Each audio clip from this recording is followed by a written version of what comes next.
Questions? Thank you so much, Mr. Texas Chairman. to Texas. And thank you, Madam Secretary, for appearing before our committee today. I want to address several issues. I'm going to try not to repeat a lot of issues that have been addressed, but I do have some substantial concerns over how ICE agents present themselves to the public. Oftentimes, we've seen many videos out there where they're masked and not properly identified. I have a lot of real personal concern about that. I just put myself in the situation of that woman from Tufts, for example. You're just walking down the street, and all of a sudden, out of nowhere, 3 masked men, not properly identified, attack you and try to take you away. I find that to be reprehensible and not the values of this country. What steps are you taking to make sure that your ICE agents are not masked and properly identified when they approach someone? Well, ICE agents always identify themselves to individuals that they're encountering or that they're working with. What I would say as far as if they are wearing something over their faces, it's oftentimes because that agent has been involved in undercover operations or needs to be able to continue the investigative work that they do on a day-to-day basis. But don't you think, Madam Secretary, that people have a right to see whoever's trying to apprehend them? I think it's creating this unrealistic vigilante system.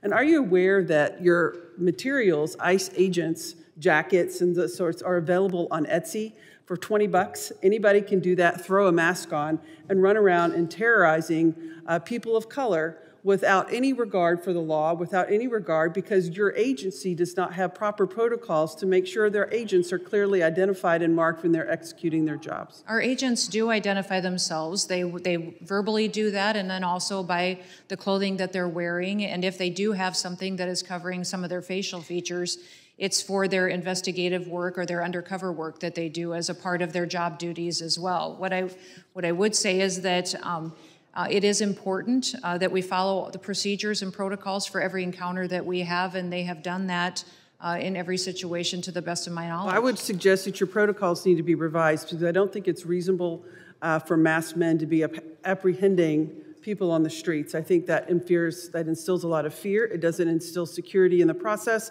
And in states like Texas, that is open carry, when any jackadoo can be walking around with a gun, I think some tragic circumstances are at bay. I'd like to switch gears to due process.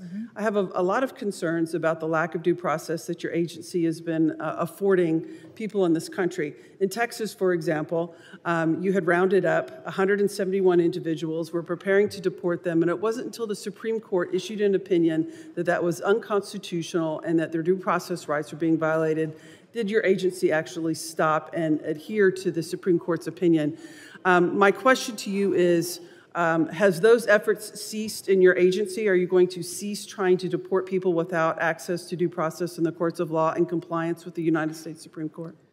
Well, Congresswoman, we are following due process and using it as to how Congress has laid out to us in statute, and we are complying with all federal judges' orders as well. Well, you weren't complying at that time. It took the United States Supreme Court to order you to comply, so you hadn't proactively complied on your own.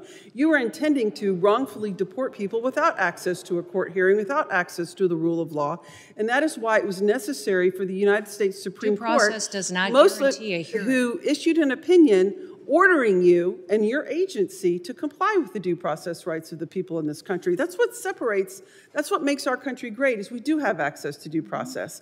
And so my comment to you is I'm hoping as you move forward, because initially as you were proceeding through these deportation processes, you were not affording people due process, and the Supreme Court has now ordered you to do so.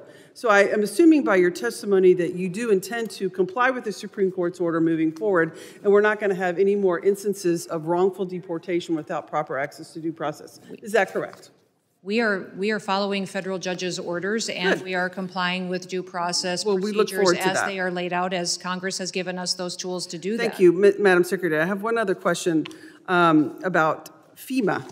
I'm very concerned about the destruction of FEMA. You know, Texas is a state that has a lot of hurricanes, tornadoes, and natural disasters.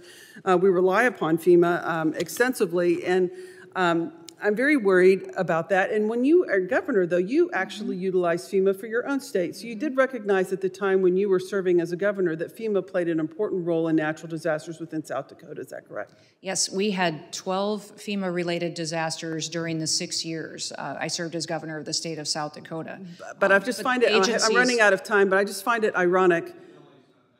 I now recognize Mr. Pfluger, the gentleman from Texas, for 5 minutes.